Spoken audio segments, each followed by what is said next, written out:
That's an interesting topic to discuss because it varies by all of us. All of us have different levels of insecurities and different levels of imposter syndrome. I've been fortunate I wouldn't say I didn't really have a lot of doubts in myself. I was always confident that I would accomplish something, but I didn't know what. And I think the key to success in that respect is giving yourself the flexibility to make mistakes, giving yourself the freedom to not choose in advance, right? One of the things that will give you anxiety and stress you out is feeling like you don't know where you're going or what the path is. That's okay if you don't know. As long as you have forward momentum, that's the key. So as long as you're continuing to try, and what I call it is date the phases. Date the phases of your career, date the phases of your school and education, date the phases of whatever it is you're trying to accomplish. And what I mean by that, like in a relationship, when you date somebody, you are looking for what you like and don't like in a relationship. And so then as that relationship evolves or ends, then as you go into the next relationship, you focus more on what you like and less on what you don't like. It's the same thing in your career and your confidence. And ultimately what will minimize your self-doubt is giving yourself the freedom to discover who you are. Other people, I think that just comes with experience. You can't control other people's perceptions, but it's really hard not to take it personal. And we all know that when we've heard that you shouldn't take it personal and it's speaking more about them than you, but it doesn't mean that it doesn't hurt sometimes. This is something I think about often. The more that I try and accomplish, the broader my reach, the more exposure I get. With that becomes a lot of nice engagements, but the more nice engagements you have and relationships you build also comes with the territory as negative engagements and haters and trolls. I don't have a secret for that. I can tell you it hurts and stings less. I'm getting closer to the point where it doesn't bother me. And I think that just comes with the exposure of the repeated exposure of the things that we just said that we know. It's more about them than you. The negative things that they say are more about them than you. The negative things are them speaking to themselves in the mirror. And over time, with enough experience with that, you take it less personally and you shrug it off. So put in the time to figure out what you like and don't like in life for your own imposter syndrome to get past that. And then with experience, you got to put your calling in front of other people. Does it matter more to accomplish the great things and make the impact on the world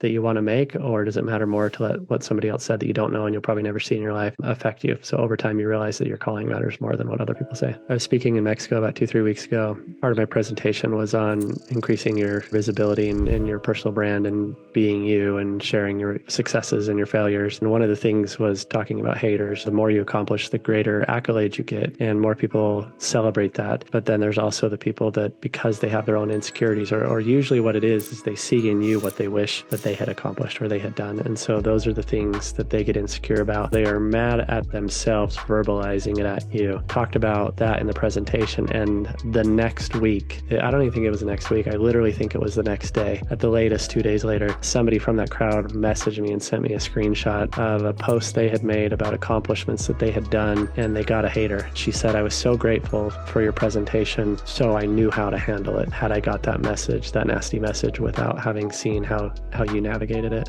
Was this topic helpful? Thanks for watching. Click the like, subscribe, and notification button so you know when the next video drops.